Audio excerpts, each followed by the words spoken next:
លោកស្ដីអ្នកទាំងអស់គ្នាបែកមកវិញហើយបន្ទាប់ពីមួយអាទិត្យឈឺដេកពេទ្យអស់លុយឥឡូវមកជួបអ្នកទាំងអស់គ្នាវិញតោះយើងចូលសាច់រឿងយើងវិញឥឡូវតួឯកប្រុសនិងតួឯកស្រីរបស់យើងគឺកំពុងតែជួបគ្នាហើយចាំមើលតទៅមុខទៀតគាត់ទាំងពីរអ្នកនឹងនិយាយពីអីតោះហើយតួប្រុសរបស់យើងក៏បានប្រាប់តួស្រីថាគាត់ដឹងរឿងទាំងអស់ដែលកើតឡើងចំពោះតួស្រីដែរតួស្រីដែលធ្វើឲ្យតួស្រីរបស់យើងមកនៅក្នុងវិហារនឹងហើយតួស្រីរបស់យើងភ័យហ្មងគិតថា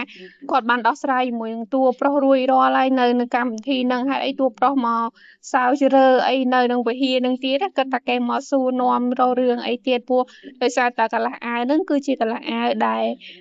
មិនសល់ទុកដល់ឪពុកតួប្រុសអញ្ចឹងវាពិតជាមានតម្លៃដូចរូបថតតួឯកស្រីដែរអញ្ចឹងដែលសល់ពីម៉ាក់ប៉ាគាត់ដែរអញ្ចឹងណា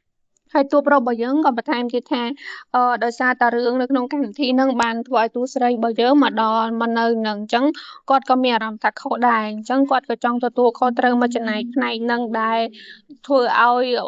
ឪពុកមារបស់តួឯកស្រីរបស់យើងនឹងបោះបង់ការមើលថែតួឯកស្រីហើយគាត់ថាគាត់នឹងយកតួឯកស្រីទៅវិញប៉ុន្តែលក្ខខណ្ឌរបស់គាត់អត់ឲ្យតួឯកស្រីរបស់យើងប្រាប់អ្នកគេថាគាត់គឺជាអ្នកធានាចិញ្ចឹមមានថាជាអ្នកទទួលខុសត្រូវលើតួឯកស្រីឯងហើយតួឯកស្រីឮអញ្ចឹងឡើងភាំងហ្មងគិតថាមែនទេកុហកអីអ្នកទាំងអស់គ្នាមើលកុហកមិនមុខឡើងមមអញ្ចឹងមុខឡើងកាចហ្មងលើកថ្ងៃនេះអត់សង្សើសង្ហាឯងមើលទៅគួរឲ្យខ្លាចហ្មងហើយតួឯកស្រីរបស់យើងកាគឺអត់មានលុយអត់មានផ្ទះអត់មានបងប្អូនក៏ខ្មើតដែរចាគឺបដិសេធនឹងគេយកតែម្ដងគឺអត់ទទួលយកលក្ខខណ្ឌរបស់តួឯកប្រុសរបស់យើងទេគឺគាត់អត់ត្រឡប់ទៅវិញក្នុងការអឺទៅជឿថាគាត់អត់ត្រឡប់ទៅវិញក្នុងការទទួលខុសត្រូវមើលថែពីតួឯកប្រុសរបស់យើងឯងគឺអត់ទេគឺគាត់បដិសេធយកតែម្ដងហើយតួប្រុសរបស់យើងពេលឮអញ្ចឹងឡើងភាំងហ្មងចុះមីខ្មើតរបស់គេវ៉ៃតួឯកស្រីរបស់យើងបញ្ជាក់ទៀតថាគាត់នឹងទៅវិញប៉ុន្តែគឺទៅដោយសមត្ថភាពខ្លួនគាត់គឺអត់ទទួលយកជំនួយពីអ្នកគេគាត់នឹងទៅវិញខ្លួនឯងហើយតួប្រុសរបស់យើងក៏គិតថាទោះទៅក៏ត្រូវការលុយចំណាយចាយវាយអីដែរនៅគិតរឿងកិត្តិយសអីទៀតព្រោះគេជួយឲ្យមិនទទួលយកទេមិនតួឯកស្រីថាអត់ខ្វល់ទេសំខាន់កិត្តិយសគាត់មាននៅត្រង់គាត់ឈប់បំផ្លាញកិត្តិយសគាត់ទៀតហើយគាត់នឹងយកកិត្តិយសគាត់មកវិញគាត់នឹងធ្វើឲ្យខ្លួនឯងមានមុខមាត់ខ្ពង់ខ្ពស់ដោយសារខ្លួនឯងដោយសារតែកិត្តិយសរបស់គាត់ត្រូវបន្លែបំផ្លាញយូរឆ្នាំមកហើយអញ្ចឹងគាត់នឹងត្រូវប្រមូលកិត្តិយសរបស់គាត់ទ្រព្យសម្បត្តិផ្ទះសម្បែងរបស់គាត់មកវិញទាំងអស់ម្ដងមួយហ្មងហើយតួប្រុសរបស់យើងងើបហើយក៏បានប្រាប់ទៅតួស្រីថាគាត់នឹងរងចាំចម្លើយតួស្រីម្ដងទៀតបើសិនជាតួឯកស្រីរបស់យើងគាត់ប្រែប្រួលចិត្តចង់ទទួលជំនួយពីតួឯកប្រុសគាត់រីករាយនឹងជួយតួឯកស្រីរបស់យើងអញ្ចឹងហើយក៏ដើរចេញបាត់ទៅហើយតួឯកស្រីរបស់យើងចាគឺអត់ទេដឹងថាតួឯកប្រុសជួយក៏អត់ចង់បានដែរគឺចង់ឲ្យខ្លួនឯងនឹងគឺ perfect ឡើងវិញខ្លួនឯងអត់ចង់បានជំនួយពីអ្នកគេទេហើយតួឯកស្រីរបស់យើងគឺមិនមែនមានតែពូទេគឺមានមីងមួយទៀតដែលនៅឆ្ងាយអញ្ចឹងណាហើយតួឯកស្រីរបស់យើងក៏បានតាក់ទងទៅមីងនឹងដែរហើយសាច់រឿងរបស់យើងគឺកាត់ឈប់និយាយពីតួឯកស្រីវិញហើយអត់ទៀតហើយគឺនិយាយពីមីងរបស់តួឯកស្រីរបស់យើងវិញម្ដងហើយតួឯកស្រីរបស់យើងក៏បានសរសេរសបុតមកមីងគាត់អញ្ចឹងណាហើយមីងរបស់គាត់ហ្នឹងក៏បានអានសបុតហើយក៏ឲ្យគេស្រាវជ្រាវពីបញ្ហារឿងតួឯកស្រីរបស់យើងថាមានបញ្ហាអីកើតឡើងហើយក៏បាត់លើអ្នកចាត់ចែងផ្ទះរបស់គាត់ហ្នឹងក៏បានរៀបរាប់ថាតួឯកស្រី1 2 3មាន scandal maker អីឆ្លោះគ្នាមួយគេណានៃអីចឹងទៅហើយមីងរបស់តួស្រីក៏បាននិយាយថាអូខេគាត់ក៏ធ្លាប់ឮដែរតែគេនិយាយថាតួស្រីរបស់យើងហ្នឹងមានប្រុស1 2 3ដូរមកគ្នារាប់ភ្លេចហើយឆ្លោះមួយគេពី4 5នាក់រាល់ដងហើយយកឈ្មោះគូសារទៅបំផ្លាញចោលអីចឹងណាអញ្ចឹងគាត់ក៏ឲ្យអ្នកជំនិតរបស់គាត់ហ្នឹងទៅមើលតួស្រីថាការរបៀបរបបរៀនសូត្រការរស់នៅរបស់តួស្រី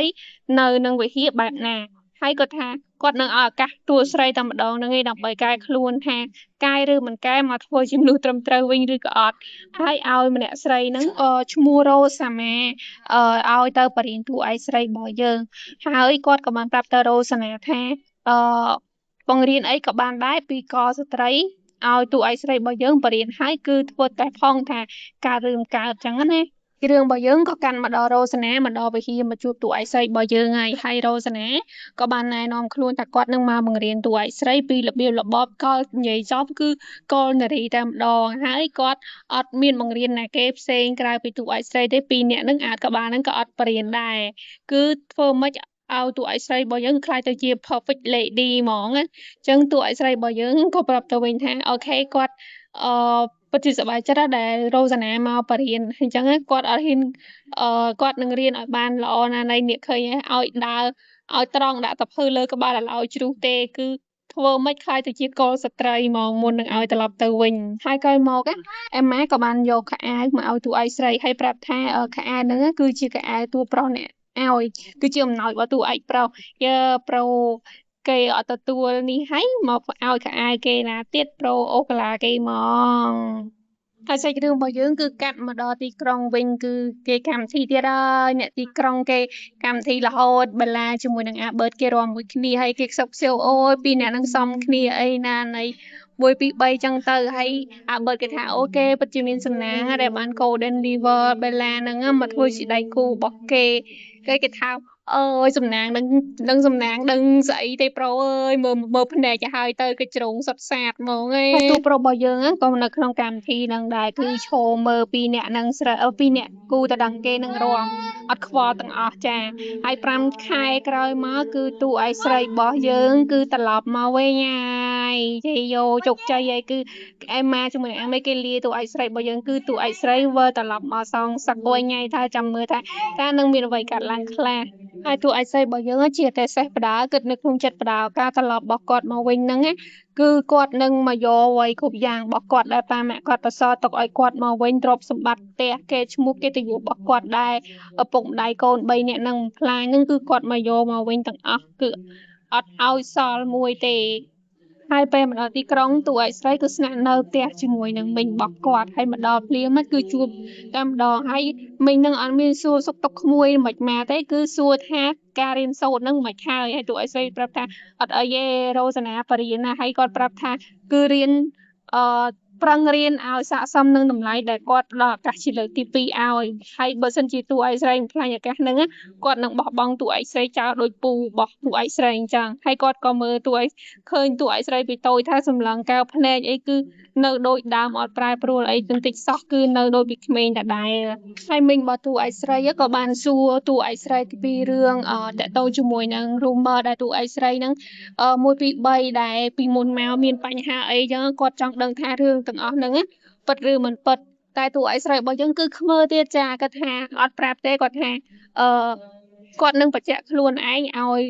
មីងគាត់បានដឹងថាគាត់ជាមនុស្សបែបណាគាត់អត់និយាយទេគឺគាត់នឹងសូថាអឺការពិតបែបម៉េចមិនមែនដូចអ្វីដែលគេនិយាយគឺគាត់នឹងបង្ហាញទៅខ្លួនឯងអត់ប្រាប់